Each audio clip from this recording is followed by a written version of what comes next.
आज Doubtnut app download करें। Doubtnut पर अपने सभी गणित, रसायन विज्ञान, भौतिक विज्ञान और जीव विज्ञान के डाउट्स का करो सफाया। बस प्रश्न की फोटो खींचो, एक ही प्रश्न को क्रॉप करो और तुरंत वीडियो सोल्यूशन पाओ।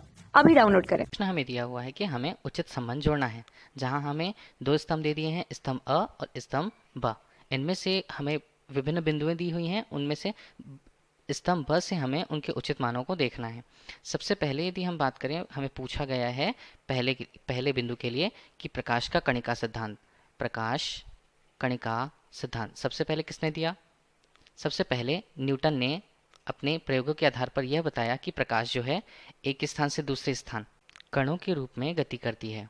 कणों के रूप में कणों के रूप में गति करते हुए यदि हम देखें तो उसका द्रव्यमान जो होता है काफ़ी सूक्ष्म होता है, या इसे नगण्य रूप से माना गया है।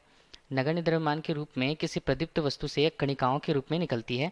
न्यूटन ने यह प्रतिपादित किया और यह बताया कि वह किसी सामान्य द्रव से नहीं बना होता। ये उनके सिद्धांत के अनुसार था। तब हमारे लिए पहले प्रकाश का कणिका सिद्धांत कणों के रूप में सबसे पहले प्रतिपादित किसने किया? इसे न्यूटन ने अपने प्रयोगों के आधार पर बताया था। हमारे लिए पहले के लिए उत्तर क्या आएगा? सी। तब हम यहाँ पर लिख लेते हैं, पहले के लिए हमारे लिए उत्तर है सी। उसी तरह दूसरा पूछा गया है कि प्रकाश का तरंग सिद्धांत क्या है। प्रकाश का तरंग सिद्धांत किसने दिया? प्रकाश तरंग के रूप में एक स्थान से दूसरे स्थान गति करती है, अर्थात तो यह गति की स्थापना उन्होंने मैक्सवेल नामक वैज्ञानिक ने अपने केवल सिद्धांतों से यह बताया कि प्रकाश की तरंगे जो हैं वैद्युत चुंबकीय तरंगे हैं। वैद्युत चुंबकीय तरंगे वैद्युत चुंबकीय तरंग होने के कारण इन्हें माध्यम की आवश्यकता नहीं होती एक स्थान से दूसरे स्थान जाने के लिए। उन्होंने यह सिद्धांत दिया था अपने प्रतिपादन में और यह कहा था कि वैद्युत चुंबकीय तरंगों के रूप में यह एक स्थान से दूसरे स्थान गति करती है और क्रमशः उन्हीं के अनुरूप उनका व्यवहार वैद्युत एवं चुंबकीय क्षेत्रों में होता है। तब हमारे लिए दूसरे के लिए उत्तर क्या होगा? दूसरे के लिए हमारे लिए उत्तर आने वाला है मैक्सवेल की स्थिति ई पर। इसी तरह तीसरा बिंदु जो है ज्यामितीय छाया में प्रकाश का अतिक्रमण। ज्यामितीय छाया हम किसे कहें?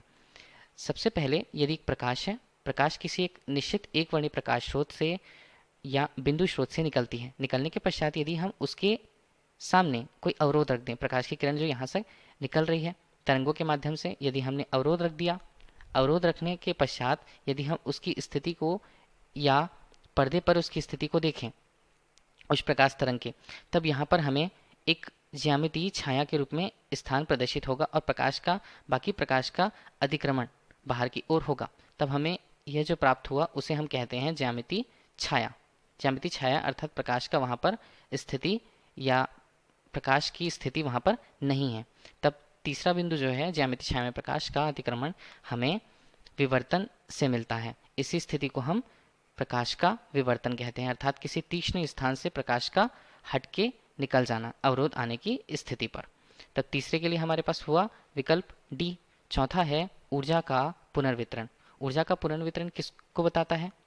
ऊर्जा का पुनर्वितरण भी प्रकाश की व्यतिकरण से संबंधित है। प्रकाश के व्यतिकरण में क्या हुआ? व्यतिकरण की स्थिति कब होती है? जब दो समान आयाम और लगभग समान आवृत्ति की दो तरंगें एक बिंदु पर अध्यारोपित होती हैं, तब उनकी तीव्रता में होता है कुछ परिवर्तन। तीव्रता में परिवर्तन या तो अधिकतम रूप से होगा या उनकी तीव्रता में परिवर्तन न्यूनतम रूप से होगा, अर्थात तीव्रता कभी अधिक होगी और कभी कम होगी। अधिक और कम तीव्रता के इस प्रकार अधिक और कम होने की स्थिति में ऊर्जा कुल रूप से नियत होती है, अर्थात न्यूनतम ऊर्जा की स्थिति पर जब तीव्रता काफ़ी न्यूनतम होती है या कम होती है, उस स्थिति में ऊर्जा का जो ह्रास होता है या ऊर्जा का जो ह्रास होता है वही ऊर्जा अतिरिक्त रूप में अधिक तीव्रता के स्थान पर अधिक ऊर्जा के रूप में उसके मान वहाँ पर प्रस्तुत हो जाते हैं, अधिक ऊर्जा के रूप में। इस प्रकार ऊर्जा का पुनर्वितरण ही होता है यहाँ पर और ऊर्जा मुख्य रूप से कुल ऊर्जा नियत होती है। यही व्यतिकरण को बताया है चौथे बिंदु पर। तो चौथे के लिए हमारा उत्तर क्या रहने वाला है? व्यतिकरण अर्थात बी। अंतिम बिंदु पांचवा हम देखिए द्वितीयक तरंगिकाओं का सिद्धांत। यह प्रतिपादित किया गया था हाइगन के द्वारा। हाइगन ने बताया कि प्रत्येक प्रकाश एक तरंगाग्र के रूप में गति करती है। पांचवा, यदि हम उसे समझाएं, तरंगाग्र होते क्या हैं? तरंगाग्र, यदि तरंग एक स्थान से दूसरे स्थान जा रही है तब हम उसकी स्थिति को एक समय टी पर यदि देखते हैं तो ये पी इस तरह, यदि हम इसे P1, P2, P3 इस प्रकार देखें P4 के रूप में। अब यह जो होती हैं यह किस प्रकार गमन करती हैं? यह पूर्ण रूप से एक गोलीय रूप में या बेलनाकार रूप में अपनी ऊर्जा को एक स्थान से दूसरे स्थान बिंदुओं के रूप में प्रेषित करती है। यही बिंदुओं पर यदि हम अगले समय पर इनकी गणना को देखें तब t धन डेल टी अर्थात कुछ समय पश्चात हमें दूसरे तरंगों की स्थिति कुछ इस बिंदु पर मिलेगी, जिसे P1 डैश कहें, P2 डैश कहें, P3 डैश कहें और P4 डैश कहें। इस प्रकार यहाँ से भी जो तरंग बनी है, तरंग पूर्ण रूप से फिर से अपनी ऊर्जा का स्थानांतरण कुछ इस तरह करेगी और इसी तरह तरंग का एक स्थान से दूसरे स्थान जाना होता है। इसीलिए हम एक प्रत्येक तरंग जो एक नए बिंदु स्रोत की तरह काम करता है, हम उसे तरंगाग्र कहते हैं, जिसका प्रतिपादन हाइगन द्वारा किया गया था। धन्यवाद। कक्षा 6 से 12वीं से लेकर नीट, IIT, JEE वो एडवांस के लेवल तक 1 करोड़ से ज्यादा छात्रों का भरोसा।